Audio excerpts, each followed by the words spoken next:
think it's just really to share the heritage with my son, to show him around and for him to know like where our heritage comes from, where the name Zimbabwe actually comes from, which is here.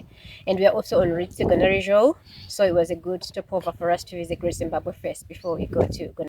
Oh, he's explained a lot of things, and I was even asking him about some of the controversies, like who created Great Zimbabwe. And what I found interesting mainly is the fact that there are other ruins. Because I think one of the arguments that they had was like, oh, it's just this place.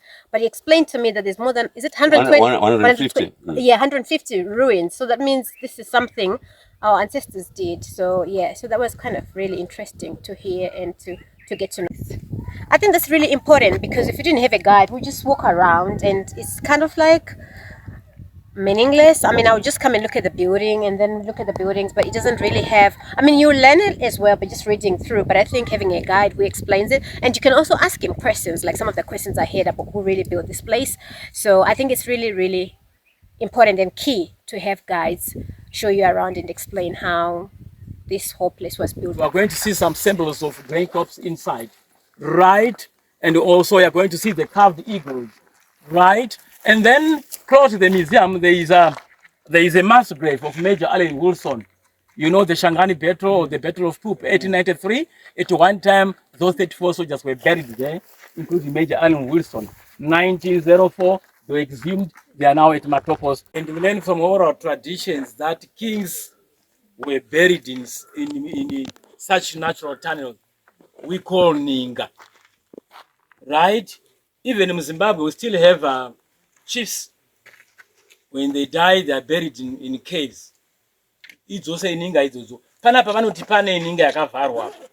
Kweinoguma hakuna anonyatsokuziva, asi vari kuti itano iri pasi apa takatsika. Saka changosara kuitwa ndechokuti ma-spirit mediums vauye pano vanoita ma-rituals avo. After their rituals, then toita go ahead kune ma-archaeologist edu. Ndakatombonzwa kuda kuma-radio kune variko vanotobvisana neninga nditi tamakambozvivako. Vanoidza kuresearch kusarura kuti tione kuti panopindika here handiti. Time ichauya yekuti vauye uno vaite zvinhu zvakafanana naizvozvo. Saka musha uno yeninga dzakawanda, imwe toenda kudhamu kuti wane exit. Imwe yodzira Nyasuko kune exit. Anenge ma-natural features anenge achingova pasi ma-tunnels. Ndinofunga ingagona kuva imwe reason sei vakasarudza chikomo chino vachibva kuna Mapungu. Tine makomo akawanda sei vakangovuya pano. Panogona kuva nema unusual tunnels pagomo rino ratiri.